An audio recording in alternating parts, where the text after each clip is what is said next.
What's going on, everyone? Welcome back to Cantina Jargon.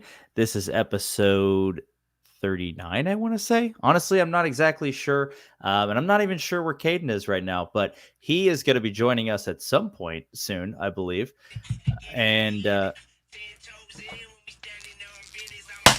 Whoa! Forbes, baby! Let's fucking go, dude. We made it. Whoa! Let's fucking go, dude. Yeah, I made it. And I think this is also what are you at now? 40,000 almost? We're getting close. Yeah, roughly 40,000. Freaking insane, dude. Crazy. Absolutely crazy. Dude, it's incredible. And yes, I was on the Forbes. Right here. It's very obvious the reason Disney canceled Acolyte wasn't because of Toxic Doom Bros. I put together some stats and boom, there's the logo right there. Credit Jar Jar Jargon. So, dude, and they even have your logo on the actual slide too. Well, I had posted some stats and every site was using them, and I'm like, shoot, you know what? I got to watermark this stuff, dude. So I watermarked the next one. Yeah, I watermarked the next one, and there it is. Watermarked. So Luke's Lair, what's up? I really hope people saw that. If not, I'm gonna feel like an idiot. People will see it regardless because it's right at the beginning of the stream. So I love it. That's too damn funny, dude.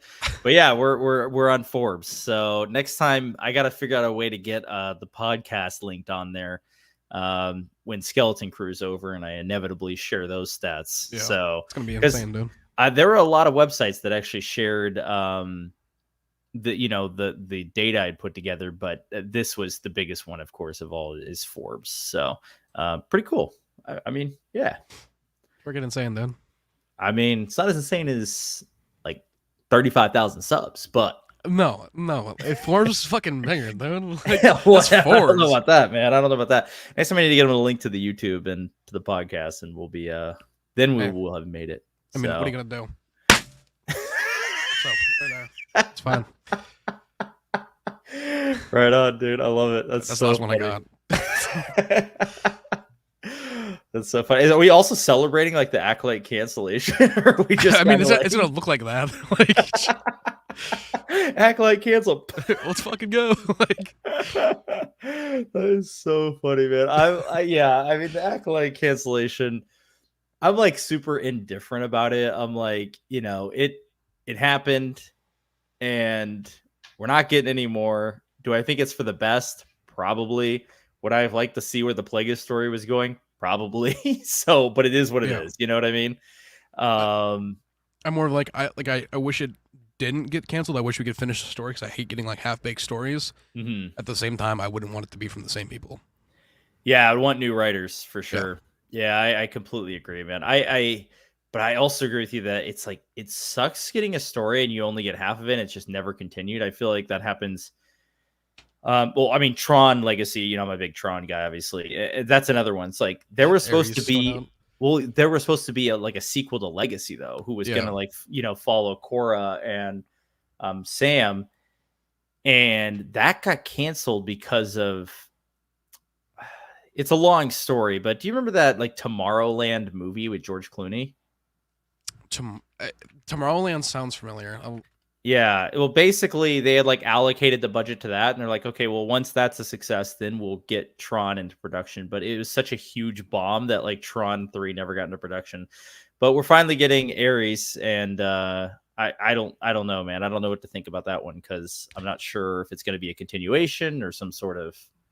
I wish we got some more news on that from D23 when they showed 9 Inch Nails for Ares. I mean, 9 Inch Nails, at least. So that's good news. So, yeah. I mean, unfortunately, Daft Punk is no more, so we can't do that. But right. 9 Inch Nails is the next best thing, though. I mean, have you seen Challengers, the tennis movie? The soundtrack for that is nuts. It's kind of what I'm saying. Like, I'm so curious to what this is going to feel like for Tron. Yeah. Yeah. I think it'll be good. I'm pretty pumped about that. I think that's a really good get for them. I really love. I'll always know him as Cracker Jack from Four Brothers, but he's also in Tulsa King, the main the main actor in Tron. Like I've loved him in everything that I've seen him in. So like I was hoping that he'd return. Jeff Bridges? No, not Jeff Bridges. Oh, you're talking about the guy who Sam. That's I can remember Flynn. I just wasn't the first time. Yeah, Sam. Yeah, Bridges' son. So yeah, happy about 9 Inch Nails soundtrack return. Absolutely, same. Excited or exited. Either way. Either way.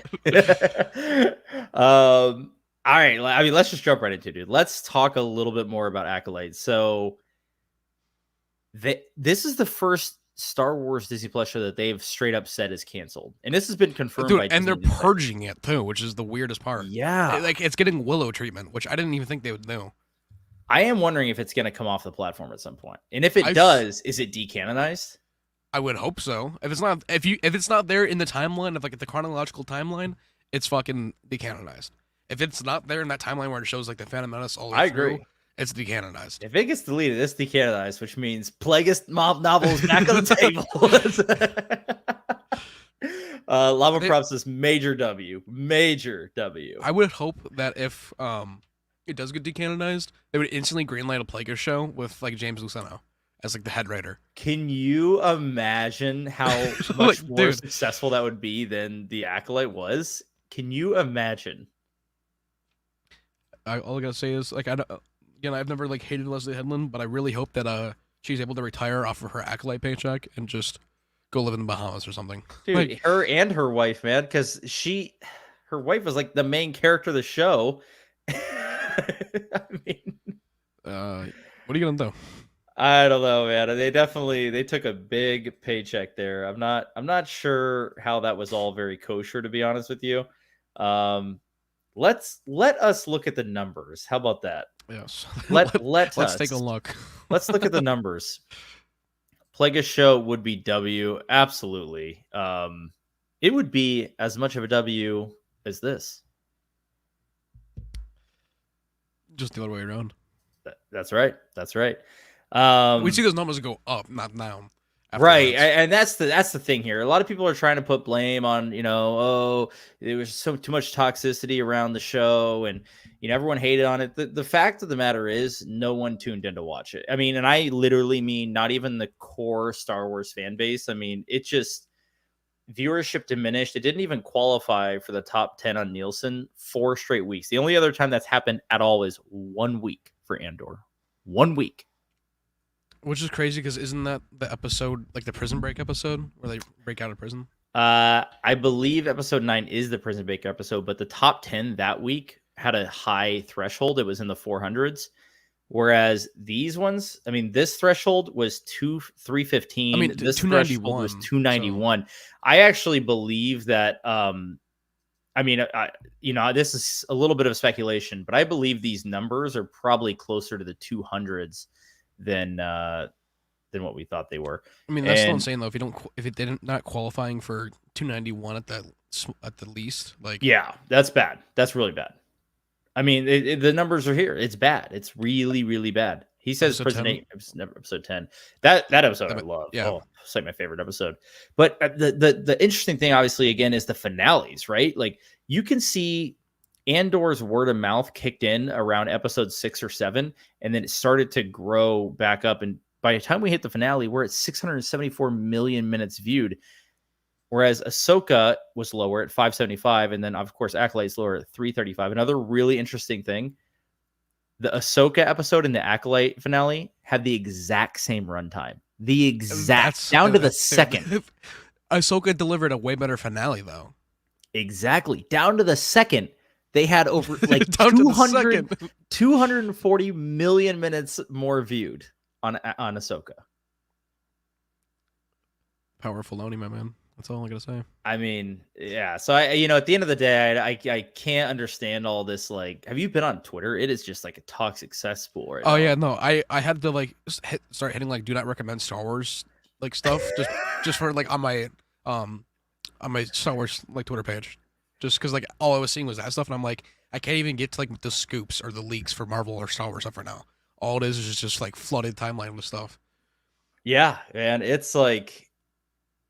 It's crazy because it's so many people who are on one side of it being like, I can't believe they'd cancel the show. This is just a message to all the toxic fans that they're gonna, they're gonna win and all this stuff. And it's like, no, I don't think the it toxic just fans are part of it. I think that they realize what they had fucking created, and that's.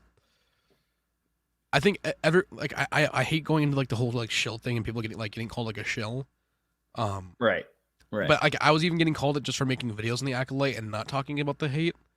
But for the amount of people that have been changing their Twitter bio to like hashtag renew the Acolyte or save the Acolyte, I think those are the people that are like sitting out like, okay, like so in the future they aren't going to be credible for certain things. Right. Like it's not getting renewed. And then like some of those It's people, I facts. really enjoy their videos, but now I'm gonna realize like, okay, they might have other intentions behind the words that they're saying in their reviews for things. Yeah. Well, I mean, they're probably, I think a lot of them, at least that I've seen putting that in there, the renew the Acolyte thing and the outrage are people who were like invited to Disney events and stuff like that. So, and maybe It's they funny have because some New sort of Rockstars agenda hasn't. before that. Which in New Yeah, but Rockstars was there for everything. Yeah, and they're always pretty neutral though. I feel like they kind of just are popular on their own. They don't need Disney's backing. You know what I mean? I'm more surprised that the like because like they had Kyle Katarn in there, and Kyle like I love watching his videos, but he barely hits like 1,000 views per video. I know. So like I feel bad for him when it comes to this. He's been going crazy on Twitter though, man. I saw him and he was like he was like, I cannot believe they're canceling this, blah, blah, blah. He's like, but at the end of the day, I did see he said something along the lines of like, it was a good experience that he got to be invited to. And I think that's why his memories are so good for the show. And that makes sense. I mean, hey, if they invited me out there and I met Dave Filoni that day and everything, I'd be like, damn, that was awesome. Dude, I would too. I would be like, this is like the best experience ever. Yeah. So I get that. And sorry, various pancakes. Hello and welcome. Thanks for joining. Llama Prop says he shits on Theory all the time. And that's what I was kind of alluding to with him going crazy on Twitter recently. He's like really going hard after Theory. And I don't know if that's like a thing of like Theory just has the most subs. You know what I mean? Is he mad about that? I don't really know what he's mad about. Theory has been really neutral about. I mean, obviously he didn't like Acolyte, and that's fine. But he hasn't been like toxic, in my opinion. And I don't necessarily think Theory's necessarily ever been toxic, but he's always gotten thrown into that group. And like there'd be sometimes like after we get down to the episode of the Acolyte, like I'd do like a watch party, and I'd like the episode, and I'd go into his stream to see how he felt, and if he was instantly just like going off about it and how it was so bad, I'm like, all right, I'm not gonna watch it now because I don't want to like listen to it because I just had a good experience with it. That's the only thing I can say is like sometimes I just didn't want to tune in to what he was saying because I didn't want it to change how I felt. Because like people have commented multiple times on my Acolyte videos. I haven't watched the show yet. I keep seeing the reviews. Should I watch it? Should I not watch it? Don't ever let anyone else's opinion on a show tamper your expectations or your view on it before even watching it. Go and watch it all the way through by yourself first and then form your own opinion before just taking everyone else's as the gospel. Because you might be surprised with certain shows. Oh, no, that's absolutely true. Form your own opinions. I think, and the numbers probably reflect this a lot too, that episode 3 was really the killer of the show. For sure. That was the chant, the power of one, the power of many, and the twins, and it was poorly acted, it was poorly written, and that was the killer. I mean, we dropped from 370 million minutes viewed to, that's almost under 100 really 290 minutes basically. Drop. Yeah. I mean, horrible drop.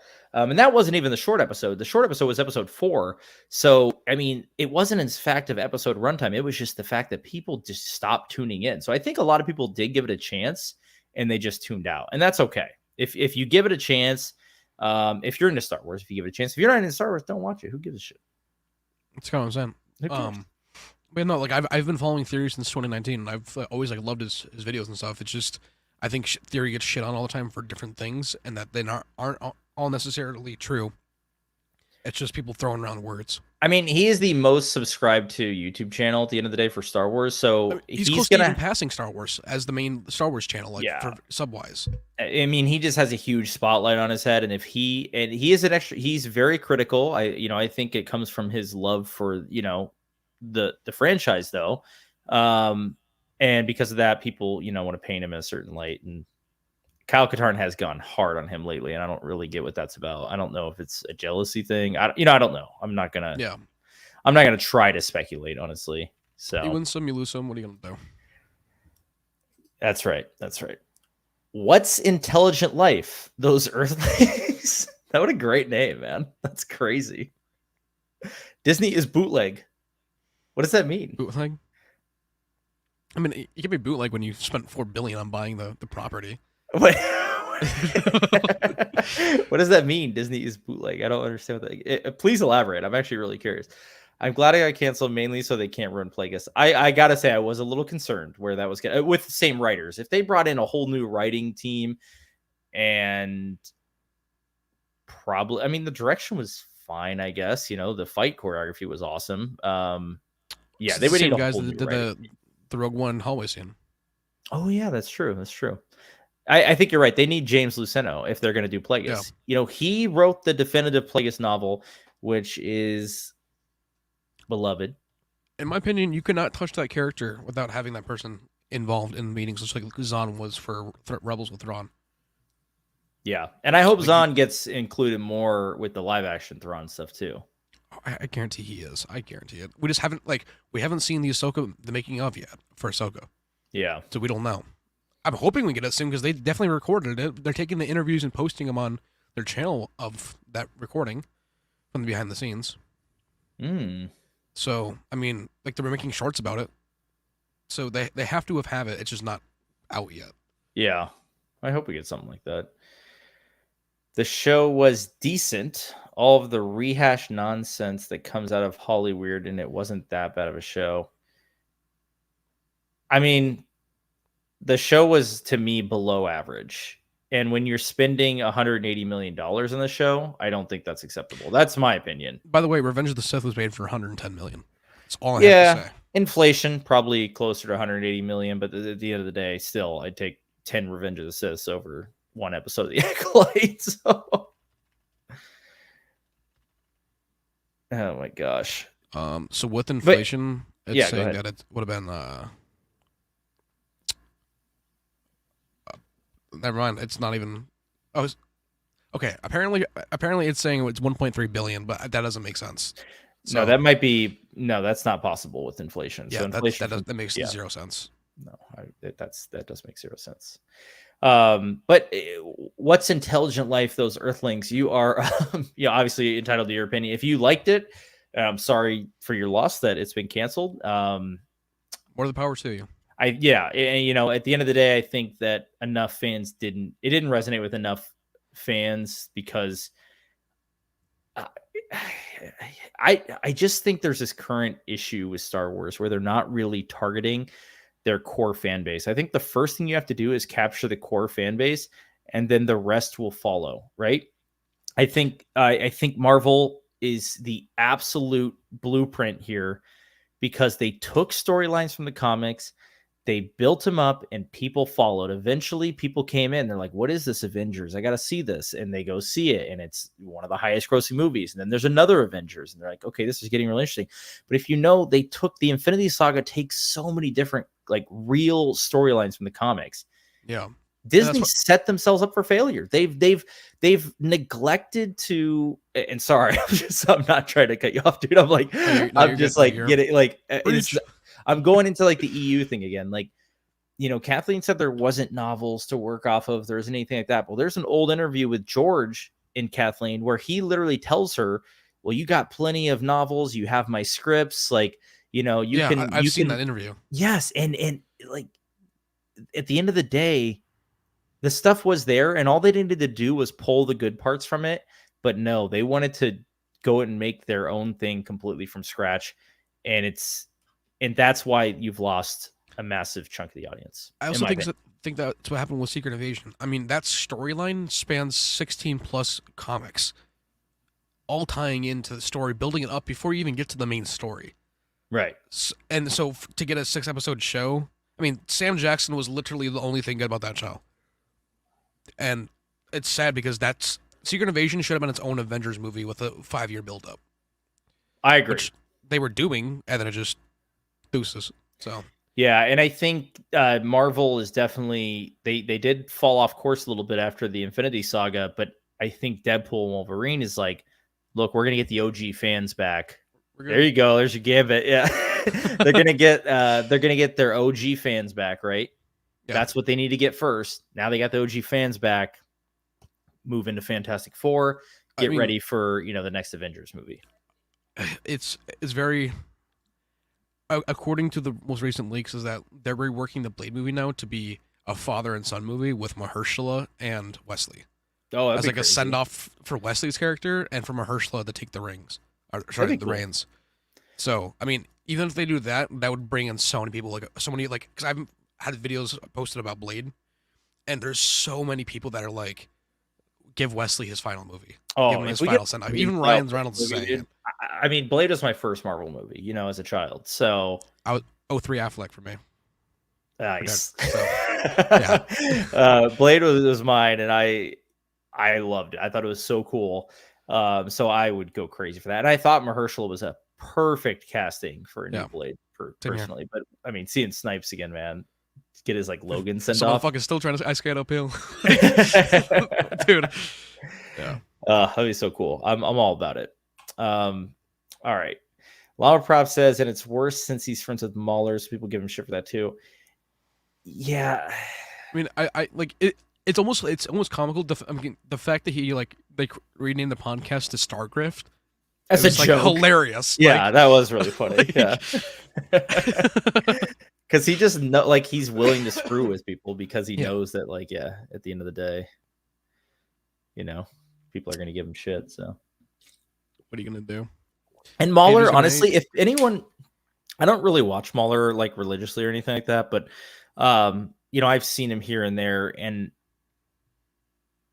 there are way more toxic people out there on YouTube, man. It's just so crazy that he gets labeled as toxic when he likes certain things that I've seen Theory be like, no, that's terrible and stuff like that. I can't think of examples right now, but Mauler's I don't know. Mauler's kind of an interesting cat, but I don't I know Theory isn't too big on Outlaws and kind of just is whatever about it, which is fine. I mean, I'm just really excited about it because we're getting an open world Star Wars game that's not Jedi Survivor. Last time we had that really was probably the Force Unleashed.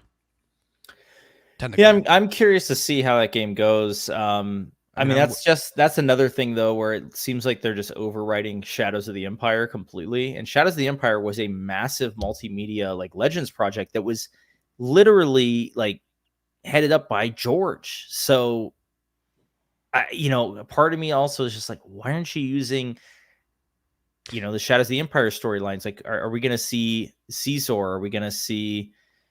I mean, I know we're going to see Crimson Dawn, but I mean, literally, the proof is in the pudding. It's there. The stories are there. Yeah, use them.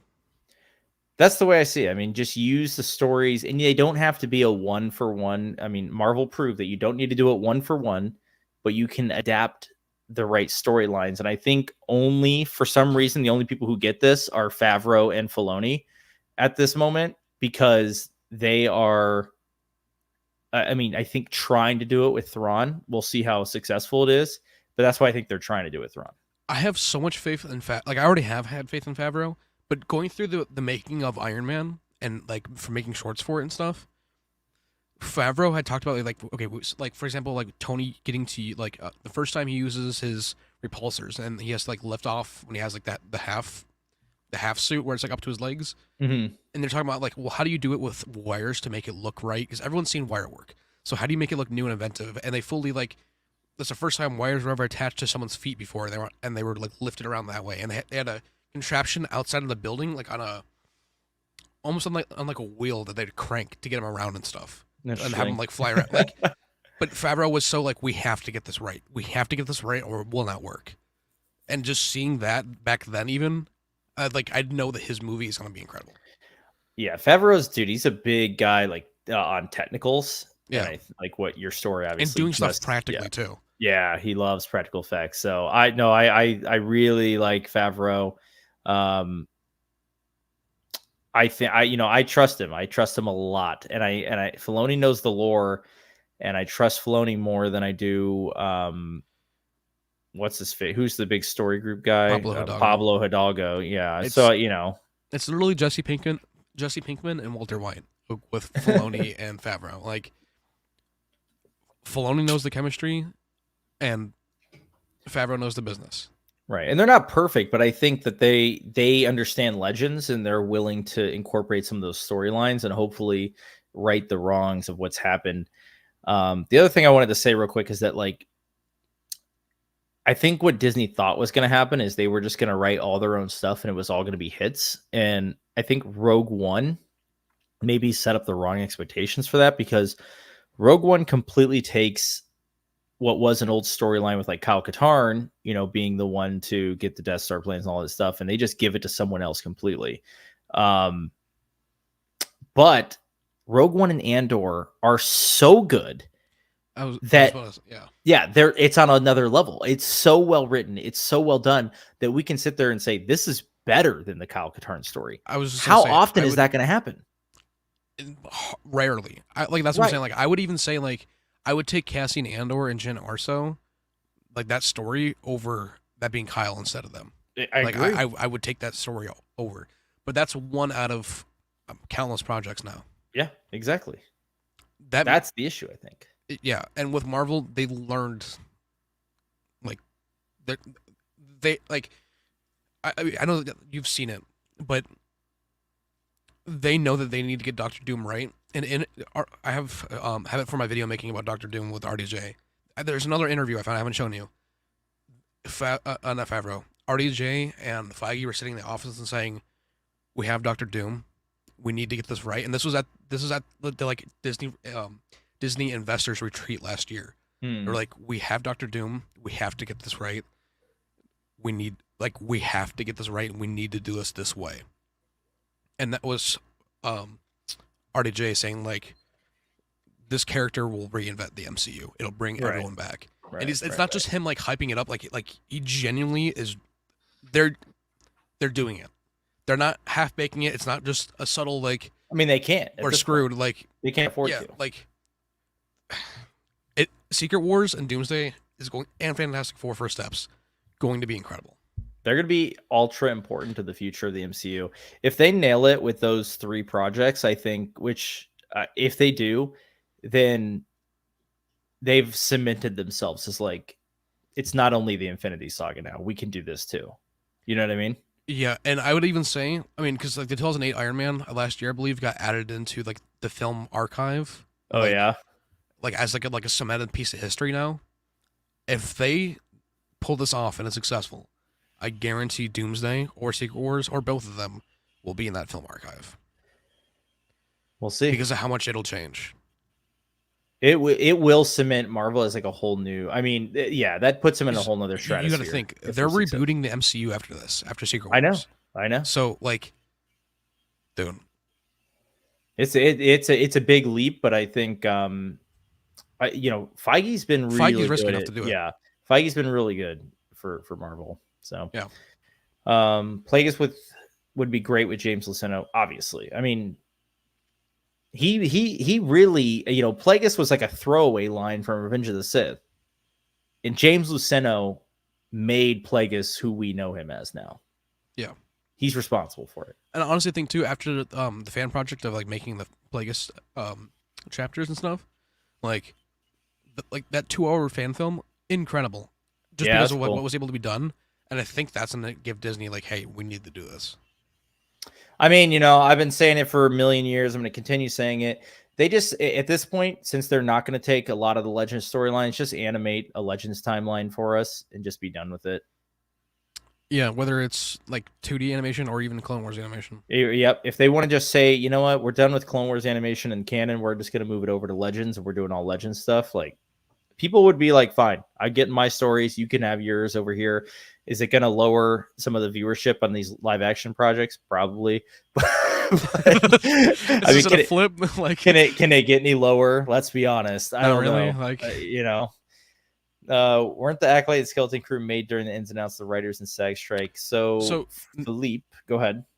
Technically, Skeleton Crew, no. Skeleton Crew was done last year and was supposed to be released in December of last year. They were in the final stretches of getting, like, the CGI done with post-production. They already were done filming and done writing, and it's the first project being fully helmed by Dave Filoni and Jon Favreau. No Kathleen Kennedy in sight. the Acolyte, it's been her pet project since 2018 when she greenlit it. So yeah, Acolyte did get delayed at one point, yeah, like during the filming or something like that. for But for some sort of overhaul, and I think it made it worse. If it I don't even was know a if thing. it made it better. I don't know if it made it worse. I honestly got no clue. People got triggered. People Yes, always they get did. triggered. People always get triggered on a prop. You know it. The Acolyte has so much potential to be a great show. Unfortunately, Leslie ruined it. Yeah, like the premise, like when we heard about it initially at the investor conference, we're like, that sounds kind of cool. Like I know that when we talked about the Acolyte the first time, we were both like, we're gonna keep our expectations low, but this could be huge. yeah. Sausages. It was like we were getting a dark side story, but we didn't really get a dark side story. We just got the Jedi are idiots. The story. Which I was fine with that because that's how they're supposed to be at this point. They're supposed to but to the point that they did it was a little like on the nose. It was too much, man. The fact that Yoda was just like not caring what was happening, like, dude, I'm sorry, but if like 10 Jedi die, if that happened in the prequels, Yoda would have been like, what is going on, guys? We would have seen another like drop the cane and like right, yeah. Yeah. I mean, Order 66 happens and he like immediately knows what's happening. Or even when Anakin slaughtered the Tuscans, Yoda instantly knew what was happening. Yes, yeah, great point, man. Oh my gosh, yeah. I mean, come on, come on. What are you guys doing? Thoughts on Mando 3 then? Is he talking about Favreau, Filoni? Is it because we said we trust Favreau and Filoni? I think he might be talking about, well, because 3 would be season 3, I would think. No. Right, no, but I think he wants our thoughts because obviously Mando season 3 is a step down from 1 and 2. It was heavily interfered with though as well, and the story had changed halfway through it. That's where that fault comes in. Yep, corporate meddling is the reason Mando 3 was bad. I still trust Favreau 100%. He knew where everything was going. Let's put it this way. Because of it. He did. He almost stepped away. He almost stepped away. Dude was about to walk. Yeah, freaking insane, dude. Dude, he did not want Grogu to go back in Book of Boba Fett. That is like a fact. Yeah, he was ready to quit the studio because of that decision. And for Favreau, that's huge.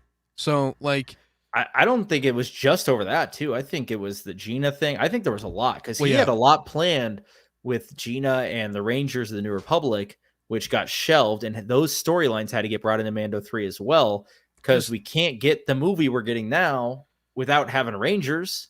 Because that was going to be Dave's first show, like that before Ahsoka. That was going to be the show that came out before Ahsoka.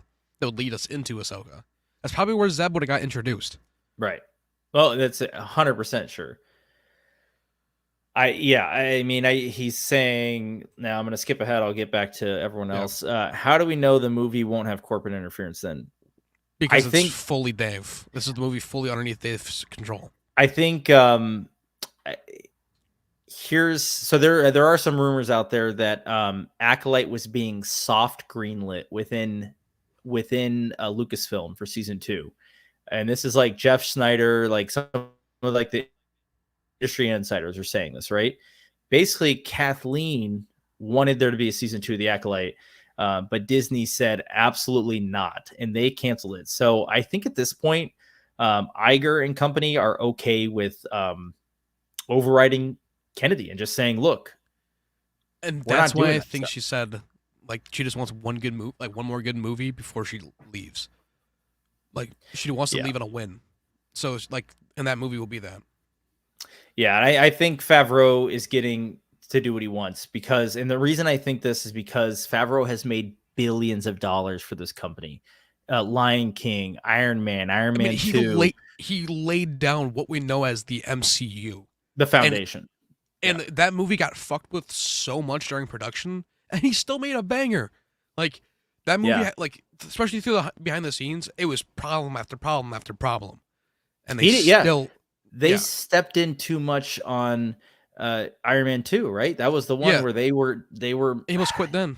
Yeah. Like, they released Iron Man 3 was still being Iron Man 1 was still being edited an hour before the premiere was going to be happening.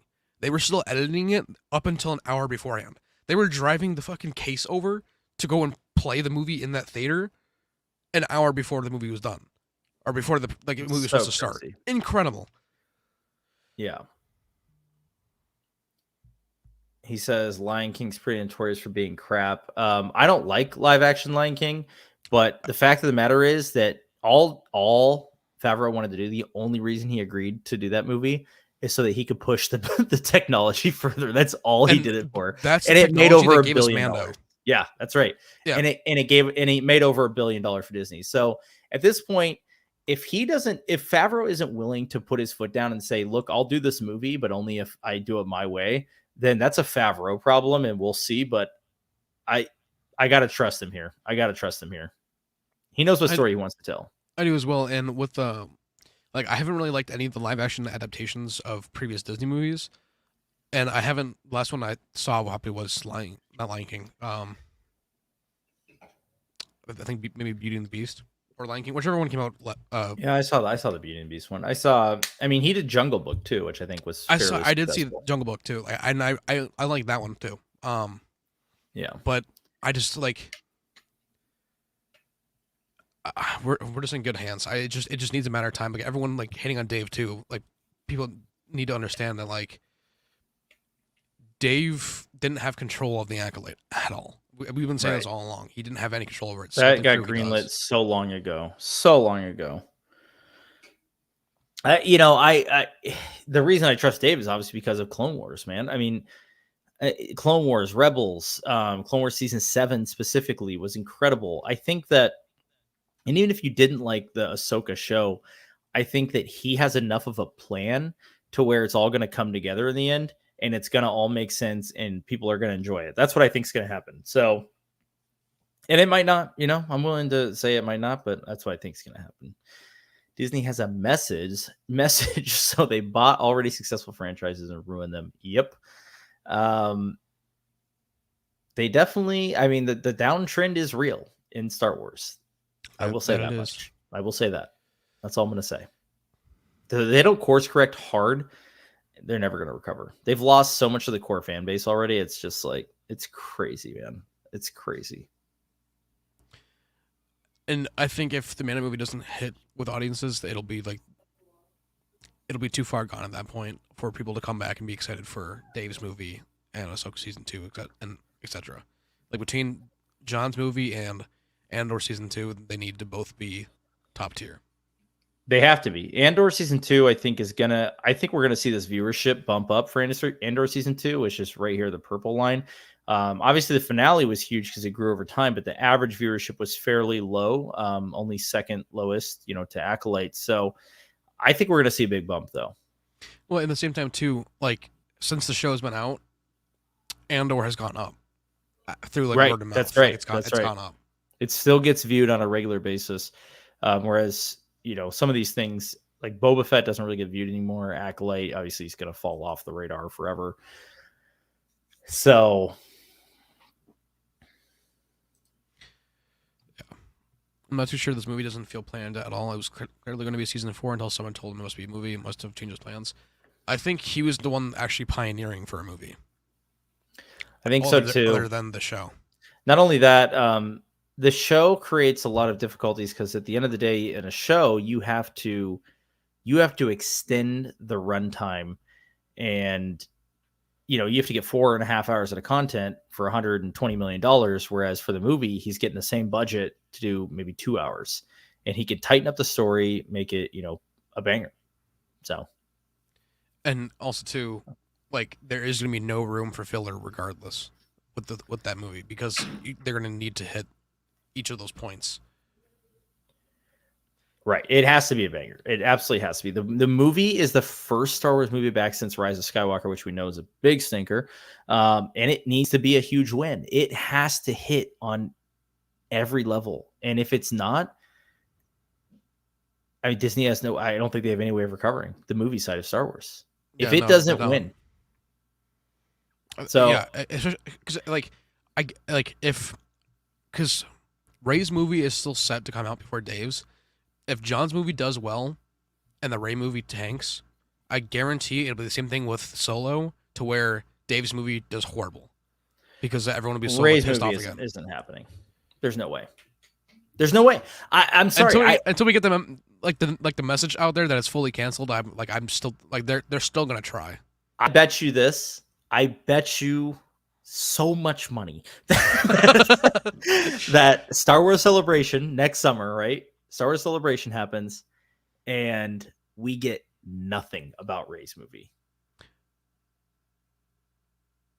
Radio silence. Why would they bring her out on 2023, like in 2023 then? Because that was when Kathleen was still like, oh, I'm going to do this. I'm going to do this. Well, Okay, guess what? you're Indiana right, Jones, biggest freaking flop of all time for She Lucasfilm. also did not show up at D23 at all. Right. She wasn't any even of the there. stages. She wasn't even there. Acolyte, boom, canceled. Just like that. Even though she was trying to soft greenlight a season 2, this is a, as Llama Prop would say, a common L for KK. Dude, I'm sorry. I don't think the movie's happening at all. I think what we're getting is Mando movie. I think we're getting Sean Levy's movie. And then I think we're getting Dave's movie. That's what the order. I hope that happens. Because Sean will also, like, yes, technically with Deadpool and Wolverine,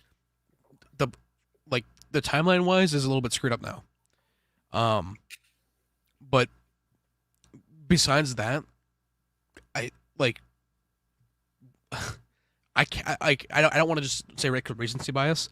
There really isn't anything else besides that like bothers me about the movie for Deadpool and Wolverine. And Sean Levy has made great movies before. I know Real Steel doesn't get a lot of love. I love that movie. I like a lot of Levy's movies. First of all, I like Adam Project. Great movie, yeah. Hell, I like Big Fat Liar, dude. Dude, I love that. Night at the Museum, so I love Levy, and I think that he's a great choice to bring some fun energy to it, and I think he'll respect the legacy of Star Wars of George. I think he's a great choice. But in order for this to work, I think the Mando movie needs to be an absolute smash.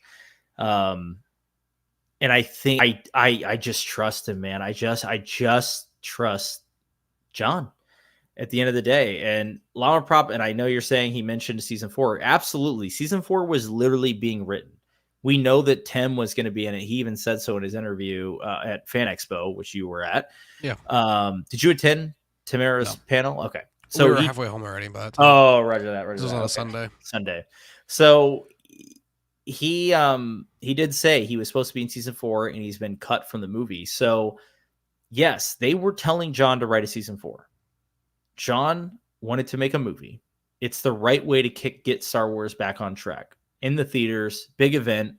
He knows the deal, man. He is going to cut this down. And I totally understand you being skeptical, especially after the mess of Boba Fett and Mando 3, when that probably should have been completely 2 separate things. And dude, I'm with you, man. But that's all corporate meddling, man. They didn't think they could market Mando season 3 without Grogu.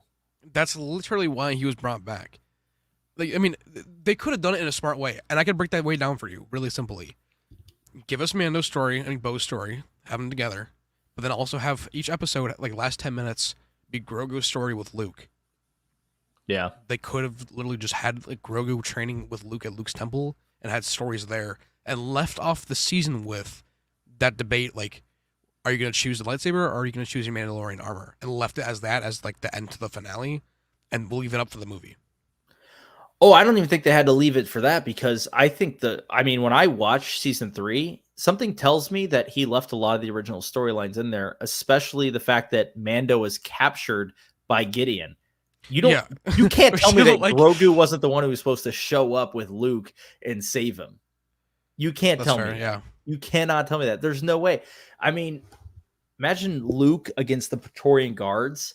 I think like, I can see them, even though I would be upset about it, I can see them just like cutting away from it, or just like Luke just force pushing him off the edge, like being like, get out of here. Like, yeah. I would hate if they would do that, but that's how Luke, like with how powerful Luke is, like that's how that fight would go. Like, the Dark Troopers probably put up more of a fight than the Praetorian Guards would have.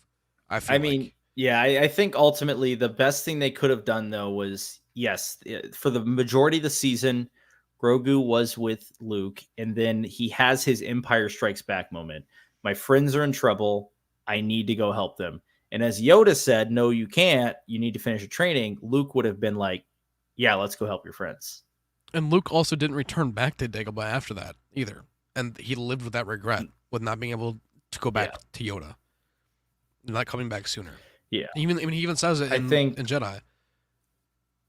I think Luke would have been cool with that. I think that, there's just it got so messed up, man. It got so messed up. But there's your question, Darth Gladius. Seeing as I still have to show my wife the Acolyte, I'm gonna say the Acolyte, just because I gotta go through it all over again. I don't know. I still don't want to touch The Last Jedi. I'd rather watch the Acolyte. I was supposed to make a video on The Last Jedi and like what went wrong and how it went wrong, and I started writing it and I was just getting pissed off, so I stopped. So that's why that video never came out. Like I was just getting annoyed.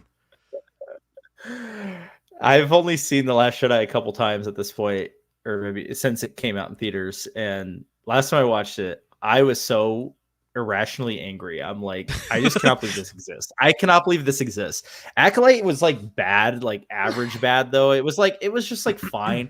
At least I'm getting some cool lightsaber fights, and the guy who played Soul and Kamir, like they were cool. So at the end of the day, I'd rather watch that than Last Jedi. I really like the Force Fu and the Acolyte. Like I really like the wire work. I know a lot of people don't, but like Crouching Tiger is one of the movies I grew up on. Like any of those like old, I can't even say old because that's 90s, but like those movies I just grew up on with that kind of like fighting in it. Like The Forbidden Kingdom with Jackie Chan and Jet Li. That's another movie that has it in there. And that's always just resonated with me. So it was really cool to see that in the finale and in a couple of the episodes. Yeah, I agree. Some of the choreography, the fighting choreography, whether it was in Dara at the very beginning, that kind of thing, or like you said, the finale, that stuff was cool, and it didn't help the story at all, obviously, but it was cool. And for that reason, I choose it over The Last Jedi. The Last Jedi, I don't even know. There's no cool parts in that movie to me. There's nothing cool about that movie. In fact, I hate every part of that movie. It's freaking like I hate everything about that movie from top to bottom, man. I hate from the point it says The Last Jedi to the point it says directed and written by Rian Johnson.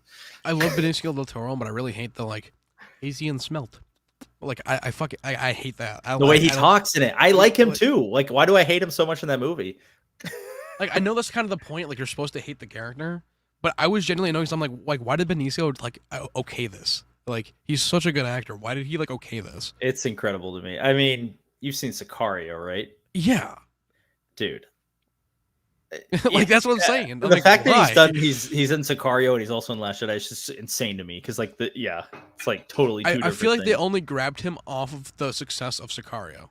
Yeah, and I thought we were gonna get a cool character like that, but no, we got the lamest character possibly in all of everything.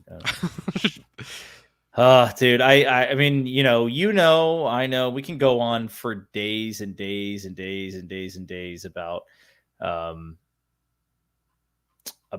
the freaking Last Jedi, the war crimes that we're not gonna do that. We're not gonna do that. That's fine. All right, so I imagine Disney realized the Rey movie will go the same way as Acolyte viewership, so they could cancel it. I mean, the Acolyte had a lot of hate pre-airing, and I think the Rey movie does too. So I think you're right. I don't think it's gonna happen. I think it all started with the interviews. Like before. Oh yeah, the interviews really like already just put a sour taste in everyone's mouth. Yeah, it's a good point. Hold on, trying to open some things here. I'm going to show you guys some interesting stuff, but let's catch up a little bit. Deadpool 3, incredibly entertaining, not super well written, but a crowd pleaser. I think that's what they need, though. They need a crowd pleaser, right? Star Wars needs a crowd pleaser right now. Yeah, Star Wars needed that, and I feel like for the send off, I mean, because Hugh Jackman and Ryan Reynolds already signed on for Secret Wars, so they're gonna be back. But I think for like that send off of the character in that universe, this is exactly what they needed for those characters. I know you said you still haven't seen it yet, but like yeah, but I'm so at this point far spoiled that I don't, it doesn't matter. So good though. Not super keen on Ahsoka. Different strokes for different folks.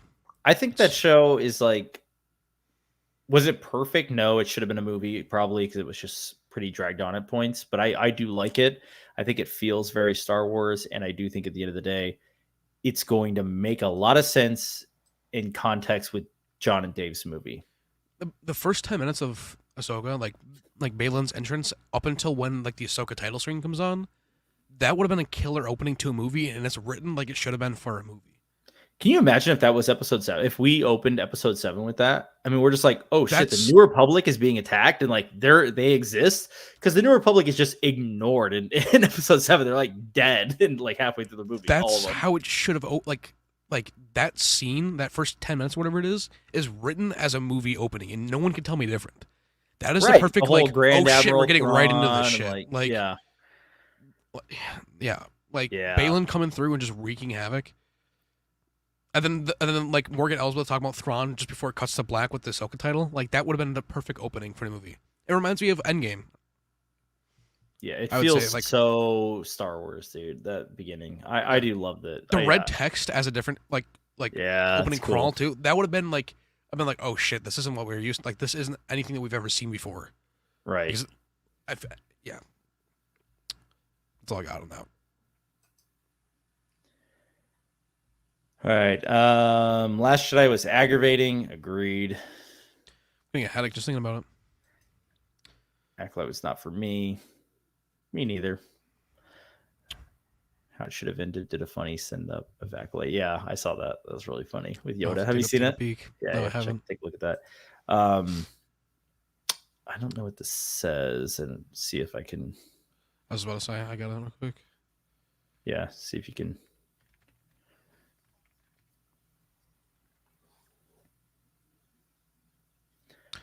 Okay, it's a troll message. Here, check the private chat. This is what it came out there. Okay. I don't know, man. I don't know. Can't help you there. I was already confused when the New Republic officer brought on Balin when he's a Force user. It's Jover. I don't see. That's the thing. I'm not that confused about it because, like, number one, at this point in the timeline, there are no Jedi besides Luke and I guess Ahsoka. Yeah, on that we know of on screen. Like Cal Kestis could technically be alive, but we don't know that on screen. But the New Republic wouldn't know of any Jedi besides Luke. Yeah. And Ahsoka. So I don't even know if they know about Ahsoka. I mean, they would from did. like the rebellion, but I'm saying about her like being active still. Right. They might know of Luke, and at that point, so this old dude gets a message saying it's a Jedi cruiser. He's probably like, all right, like what do we got here? It's not like he didn't go down there with 8 guards. You know what I mean? It's not like he just showed up on his own and was like, okay, what do you got here? And you're saying he could have shot down the ship, but like that's not like the New Republic. That's what the Empire. Where was the threat though? There was no threat. Right. I think that's an Empire move. There was no reason for the New Republic to shoot them down. There was no threat. The threat only happened when Balin nodded to Shin, and Shin just fucking right away. And then Balin, there was no, there's like, they wouldn't have even done that during the Republic. Just, I think they would have just let him board, even in the regular Republic would have. Yeah, I mean I don't. Look at opening the Revenge of the Sith. I mean, like, yes, they get through the blast doors, but they still like, yeah. Or just not let them in. I mean, sure, that's a choice, I guess. But also too, I mean, if people are going around using Jedi codes, the New Republic's gonna want to get their hands on those and understand why and how they have them or where they found them. We know from the Skeleton Crew trailer, the New Republic has knowledge of the Jedi. I mean, the kid was literally talking about Jedi, like a lost Jedi temple, and we have a holo tablet with the Jedi. Yeah.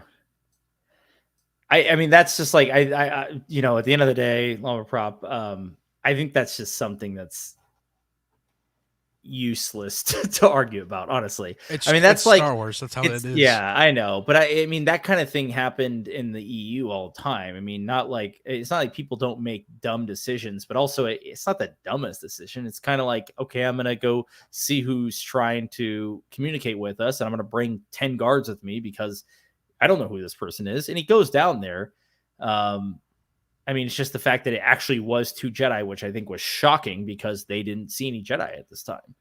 And yes, it allows them to get Morgan. That's for sure. But even if they had 100+ troops on that frigate, they would have died. Regardless, Morgan was leaving there, the second that Balin and Shin got out of hyperspace, Morgan was leaving with them.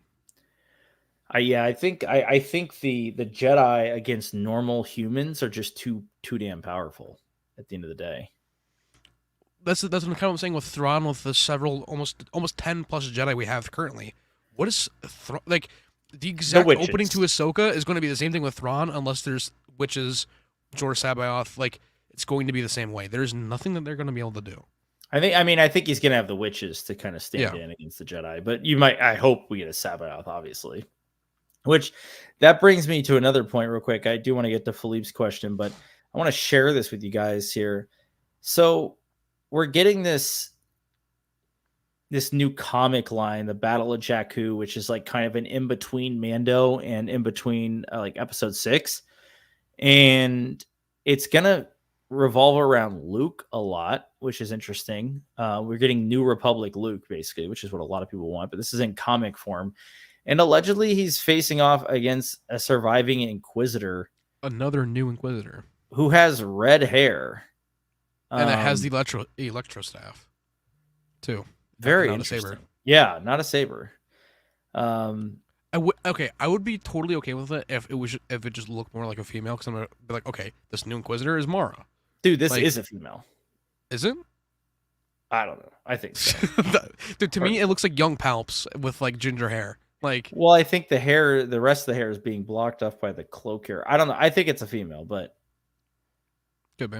I'm just thinking of like how Palp's hair looked at the end of Phantom Menace when they're like congratulating them on Naboo, like when he tells like Anakin like we'll be looking at your career with grave importance. Is there any way to like blow this up? Let me see here if I can like zoom in. I can get a little bigger. Okay, you can't tell me that doesn't look like Palpatine, like. Like, dude. I just think it's possible that they're going to introduce Mara in this comic line. I think she's going to be canonized. If that's how Mara Jade looks, I want a refund. I want to read, dude. If that's how Mara's face looks, I don't know, man. The comics have not like had the greatest art as of late, so it's a get Todd McFarlane in there or something, dude. Like that looks like Sheev. A new Inquisitor. The Imperial survivors consolidate behind. I don't know what the rest is supposed to say. This is a screenshot. So I don't know. I think it's very, very possible that I think she's going to be canon. I think 100% they can't fix this storyline without her. So not this storyline, but the Mandoverse one. I wouldn't want her inclusion though to make it worse. Like if they don't handle it well. Honestly, I don't want her to be introduced in the comics anyway. I'd rather her be introduced in live action. Yeah. You know what I mean? I don't think it's the place to be like, oh, she's back and she's in the comics. Like, no, if you're going to bring her back, do it right. Do it in live action or animation and get Luke's story back on track, because his story is a freaking mess right now. Thanks to The Last Jedi. Do you have her saber by you by chance? Not by me. I was going to say, no. I was just going to grab that as a run, but for example, like, we need to see this in live action, but it'd be obviously Mara's, not Leia. Yes, I do have Mara's saber, and I will be uploading a saber review of it here soon, guys. So yeah, look out for that. Especially if you're a Mara fan, better not be Mara. That's what I'm saying. Mara looks like it won't be handled well. Mara looks like Palpatine's clone. If they bring back Mara, I want Zahn involved. Obviously. We need Tim Zahn. Also be having the video on the Ezra saber from Ahsoka getting that reviewed. Saber looks so good. That's so crazy. And Iman Esfandi held the saber as well, so that's also gonna. There you go. It's been in his hands. Yeah, it's been in his hands. I was gonna get him to sign up here, but I was like, I kind of want him just to sign the plaque, and he even like wrote Ezra Bridger on it too. So that's so cool. It was sick. That is awesome, man. That is it sounded like you had a great time at Fan Expo. Anything you want to share about Fan Expo? That Tem is so fucking cool, dude. Like, I've heard he was in the booth next to Charlie Cox, Daredevil, and the entire time we could hear him talking, and like, dude had aviators on, and he was just like, every single time he was talking, I'm like, Tem is having the time of his life right now being here. Yeah. And when we got Iman, Diana Lee was to the right of him, Morgan Elsbeth, and to the left was Gina. And Gina's line was huge. And Gina was so cool. She was talking to everyone, taking pictures.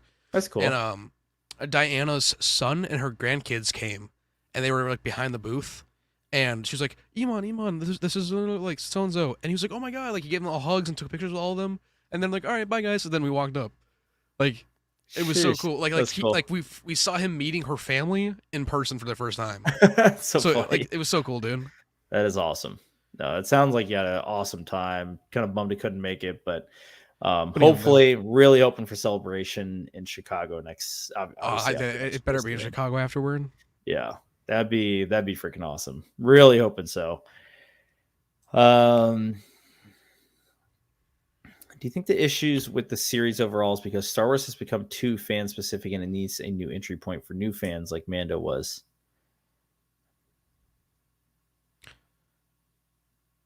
I guess, what do you mean fan specific? Like, I feel like that would like not like going full fan fiction with things, but bringing in the fan side of things is the only way to bring bring the old fans back to things at this point. yeah, And that's all they have left.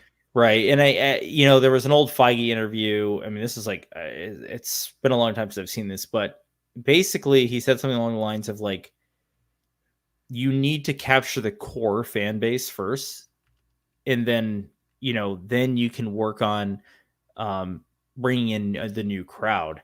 The problem is with Star Wars right now is I'd say they've to a certain extent lost the core fan base because of all the the ill will. So if they can bring back the core fans first with some fan service, with some we need good stories, not just fan service, right? But we need our characters to be treated the way we expect them to be treated. And I think this is why Legends was so successful. To think about it this way, from the early 80s to the late 90s, there were no Star Wars movies or TV shows, yet Star Wars was just as successful as it always was. Merchandise sold, they re-released the films in theaters, and episode 1 was massive. That's because of the EU, because they were so successful in continuing the story while there was nothing on screen. Right now, they've completely said, they've basically said with The Last Jedi, don't give a shit about what happens to Luke during the last 30 years because it doesn't matter, because he ends up on an island and he's alone and he sucks and he hates the Jedi and he doesn't use the Force and he doesn't have his green lightsaber. Like it's basically saying don't care about anything. And I think they've lost so much of the core fan base that like you have to win them back before you can succeed. On top of that too, stop trying to right those wrongs with the shows we're coming out with now. And stop trying to like tie it into that and make it like reasonable for it. At this point, I wouldn't even want them to like make like a movie with Mara and like go through her death and that be the reason why. Like, I'd rather just move away from that to begin with in general. Like, don't stop going back, only go forward, because all it's gonna do is just keep bringing it up and keep like aggravating those fans for what had happened. Just make better shows in between then and leave it at that. I think, you just kind of have to leave it as is. But I think also you can't even really go forward with Rey, right? No one wants a Rey movie. You have to go so far in the future. In my opinion, you just do Old Republic. Old Republic has not been touched by Disney. The stories are there. People love the stories. This is your chance to right the wrongs, right? To adapt Old Republic stories, the KOTOR, Revan, Malik, whoever it might be, and do it right. Get Gilroy in there and just freaking do it right. Do you think after the way that Indy 5 was received that they would still keep James Mangold on for Dawn of the Jedi? I think Mangold's a great director, so I do too. Like that's kind of like, and I'm one of probably a few people that really liked Dial of Destiny, just because it was like I haven't seen like last time I saw an Indiana Jones movie was the first time I saw one in theaters, which was Kingdom of the Crystal Skull. Yeah, I saw that with my dad right before he went to Iraq. So like, I've always loved Indiana Jones and saw them after that, like once after that. But I personally like Dial of Destiny, but I know a lot of people didn't.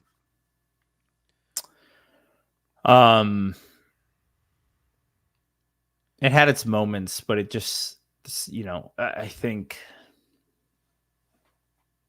maybe he was just too old to do that movie at that point. I don't know. I don't think Mangold's in trouble at all in terms of not getting his Dawn of the Jedi movie. if that's what you're asking. Yeah, I was more just like, do you think that they're gonna keep him on as the like head of that movie, or do you think that they're gonna try and bring in someone new? I think they will. I think they'll keep him on. Okay, I just because I would say like with like Kathy being stripped, I didn't know if that was like Well, a Kathy decision to bring him in. yeah, And maybe. after And the failure of Indiana Jones, they're like, we don't want it. We don't even want to risk it. I mean, yeah, look what happened to Patty Jenkins after Wonder Woman That's '84. Yeah. that's exactly it. Like, yeah, Yeah.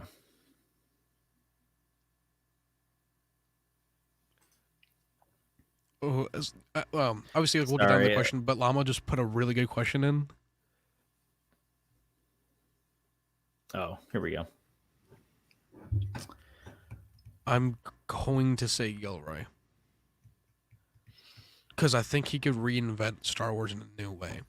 I mean, my question comes down to for what? If And I'm getting, also, if what are I'm we gonna getting a, see? yeah, what era? What is the story? Because if, like I've said, I think Gilroy to take on the Old Republic because there's so much political intrigue in the New Republic, or the not New Republic, in the Old Republic with like the Sith Empire and the the Jedi at like this extreme height. That would be, I mean, Gilroy would kill it. I would just be very interested to see how he would handle lightsabers and force users because we haven't seen him handle any of that in Andor as of yet. Anyway, Right. Season 2 could change that. That's the only thing I'd be kind of like, okay, how is he gonna do this? How is he gonna reinvent this? But for like ground level, fuck yeah, give him it all day long. Like I'm so for that. I think he writes characters so well that I mean, Luthen to me is somewhat of a spiritual guy. Like, I don't see why he couldn't be a Jedi, if you know what I mean. Like that character, that type of character could be a Jedi, and I would be like, yeah, that's freaking awesome. So I think he could. I think he could kill it. I think if he had to write Jedi and Sith, he can. If he can write the ISB like he does, he can write Sith. Man, That's what I'm saying, dude. Like like I know I've said it all along. I would love an ISB spy show by Gilroy. yeah, Like yeah. insane, dude. I will say this though, if you were gonna if you said it was a Luke movie, or if you said it was set around the time, in terms of this like New Republic era, like post Return of the Jedi, honestly, I think Favreau should have had all 3 sequels. I think Favreau was the guy. I think he understands what fans want. I think he understands George's like original trilogy really well. He may not be a big prequel guy, which I think is kind of evident. Yeah. I think Filoni more is, and that's why we get some of that stuff. But he gets the original trilogy so well. If it was a Luke movie or something like that, I would say Favreau. He also understands Luke so well. Like he was an usher in a movie theater when the not Last Jedi, when Return of the Jedi came out, and he talked about like for like getting Luke's costume from Mando, like the hallway scene. They originally were going to bring in the brown cloak because not everyone knows that Luke's cloak was brown, not black. So you're short and on this, yeah. And like same thing with like he was the one who like for Matthew Wood to be Bib Fortuna. He was like, all right, we need to get him like the staff from the toy. We need to get him the staff. Like he knows all this original trilogy lore, and also has so much love for it and the characters with it. Yeah, I think that's what I'm saying. Renee says Favreau, but Llama Prop says even Heir to the Empire, I pick Gilroy because he'd make Thrawn much more intelligent. No offense, Dave. I mean, if it's just writing purely, yes, I'm gonna choose Gilroy all day because his writing is out of this world incredible. But I think, like for Heir to the Empire, it's so connected to Return of the Jedi as a story that like I want Favreau involved and Filoni for the lore aspect of it. But I want Timothy Zahn to write Thrawn. That's what I want. Yeah, I don't want Dave to write Thrawn. I want Timothy Zahn to write Thrawn. Yeah, I think. Yeah, that's how it should be handled. Is Thrawn gets written by Zahn. Yeah.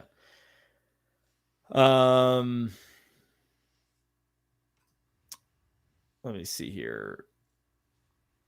Thoughts on Tim saying he's not in the Mando movie. So he did say he was going to be in season 4. He's no longer, he's been cut out of the movie. I think they're making a tighter story. He's being put on the shelf, whatever.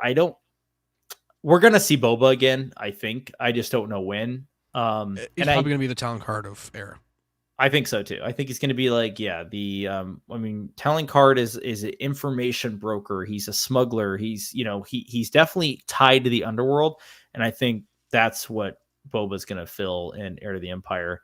But I also think like if we were going to get him in season 4, that was probably just going to be like an episode or two, like a side plot storyline. Don't bring him into the movie if it's just for fan service. If he doesn't belong, you know what I mean? Just Yeah.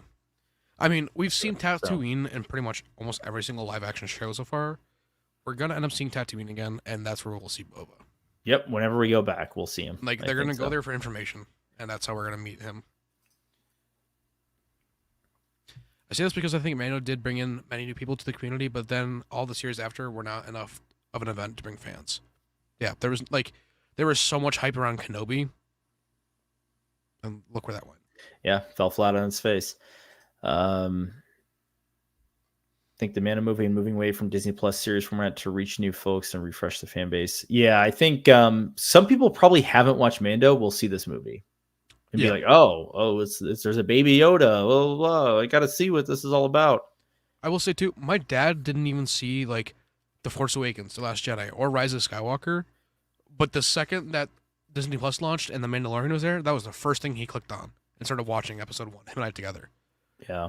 And then we looked at each other like, what the fuck is this show? Like, yeah. That's cool. It was very cool when it came out. I mean, getting on the Dune train, because it's going to be a while to Andor. Yeah, Dune is freaking incredible. And there's a Dune TV show coming out, Dune Prophecy, that comes out in November. And it looks real good. So excited, dude. It looks so good. Because we'll have that leading us into Skeleton Crew. Yeah. Well, not leading. It'll be halfway through the show. So we'll be doing coverage on Skeleton Crew and on Prophecy. Obi-Wan needs prequel knowledge. Boba Fett needed Mandalorian. Ahsoka, for example, is very much Rebels 2. Andor, Acolyte, Skeleton Crew. The only new entry points for those that are in environment tied to community, which I think is moving away from series format, can be good.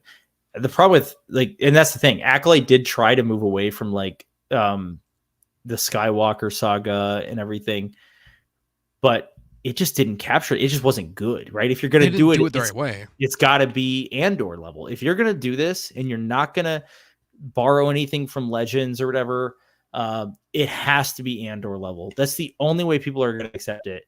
And the problem is that most of these are not on the level of Andor. I do have a positive outlook for Skeleton Crew, mostly because I think John Watts, I trust him. I think he's going to handle it really well. It looks like fun, and I think it's going to capture a younger audience. It's not for 30-year-old guys to be like, oh, this fucking sucks. It's not the original trilogy. Like, it's supposed to be fun, guys. Come on. Even I'm going to say even like almost 22-year-old. Like I shouldn't be like, this show fucking sucks and all this other shit. Like, no, it's supposed to be Goonies in space. Goonies was a movie for children. Right. That's what this is for. It's that's for nostalgic children. For me. You know what I mean? Yeah. It's Goonies. It's cool. It's fun. Like I'm gonna try to look at it with those, with those kind of blinders on, because it's not something to be taken too seriously, I don't think. And hopefully, it does capture a better audience than Acolyte did. That's all we can hope for at this point, because oof, man. Acolyte. I will be right back. I have to grab something because I knew it was there, but I forgot about it. Right. From Chicago. All right, I'm going to keep cutting through these. Renee says, have them team up. Are you talking about Dave and Gilroy or Favreau and Gilroy? Curious. Not Tatooine. I know we've seen a lot of Tatooine, man. What's your interest level on Skeleton Crew? Yeah, I kind of just said that. I mean, once again, I have a positive outlook on it. It looks fun. I don't think this is the other thing about it.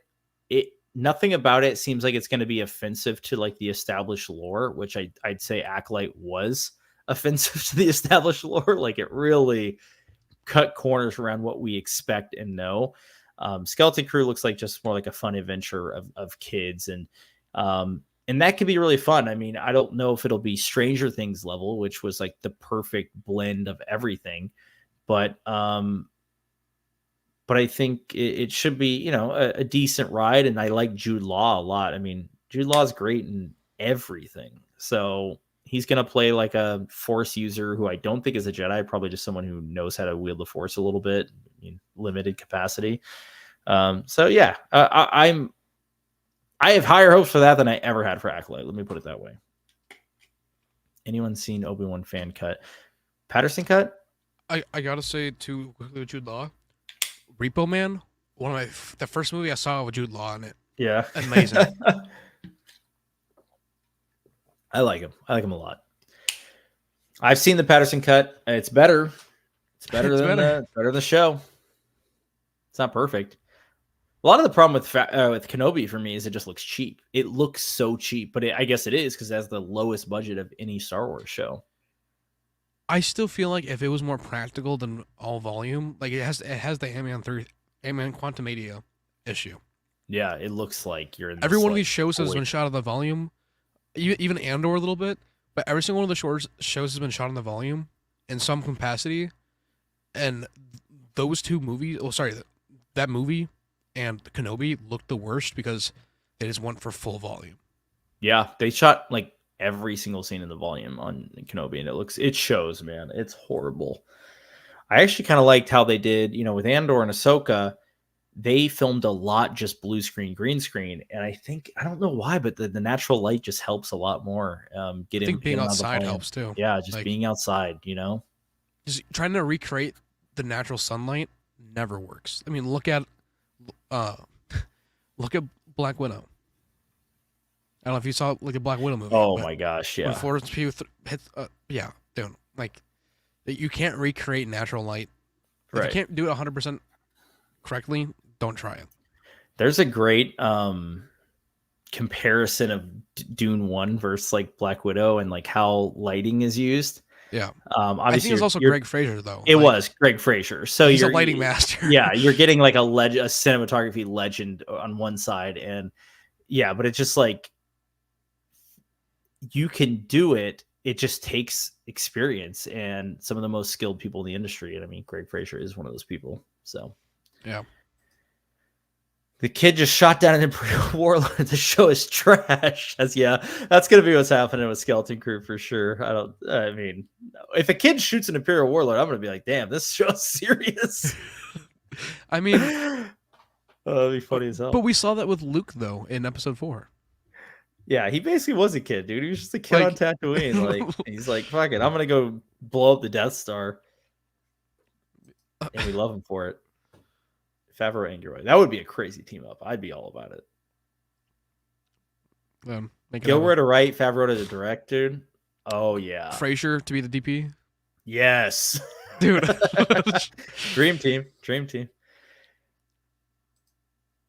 Show should be harmless. I agree. Skeleton Crew has nothing. There's nothing offensive to the lore as far as I can tell at this point in time, and offensive to our original fans. So I'm hoping it's just a fun ride, and it's a limited series, so we're not going to be banking on a season 2 anyway. It's for the kids too. It's not for It's not too serious. Like it's not supposed to be serious. Like that's another good thing I think Favreau and Filoni, who are the executive producers of the show, get is that like Andor is for the adults, I would say, and it's like it's for Star Wars show to show sex. Like those us who grew up with the original trilogy and stuff, and like it's for us. So it definitely hits on all cylinders. But you still, if Star Wars is going to succeed, you have to be able to capture kids. And right now they're losing kids. They're not interested. They don't like the sequels, man. They like Marvel. They don't like Star Wars. It was crazy too because I don't really talk about like making like I make YouTube videos. Like I don't go around telling people that at all. Like I try to keep it very private. And the one person I told at my work that when I worked my job, he was like, "What do you do?" I was like, "I make the Star Wars videos and stuff." And he was like, "Dude, no one likes Star Wars anymore. Why are you doing that?" And I was just like, I mean, and this is like a 16, 17-year-old kid telling me, I'm like, do people not like Star Wars anymore? Yeah, kids don't like it, man. And this was like 3-4 weeks ago. And it's just crazy. Like it's just like Marvel's just where it's at because like they're still doing it right with certain things. They haven't alienated the fans yet. Not all of them. Not all of them. It's close, but not all of them. But as soon as they realized they were doing something wrong, they course corrected. As soon as they realized it. I think that's just to Feige because, like, for the original X-Men, Bryan Singer banned having X-Men comics on set. Right. And Feige was slipping Hugh Jackman Wolverine comics and stuff and the cast comics. Feige was pulling all these strings back then as his first, like, that was his first producer role, like him being a producer for a film. And he was like, no, this isn't right. Like, you guys need this. So, like Feige knows when to fix the issues, or if there's issues happening, how to correct them. Yeah.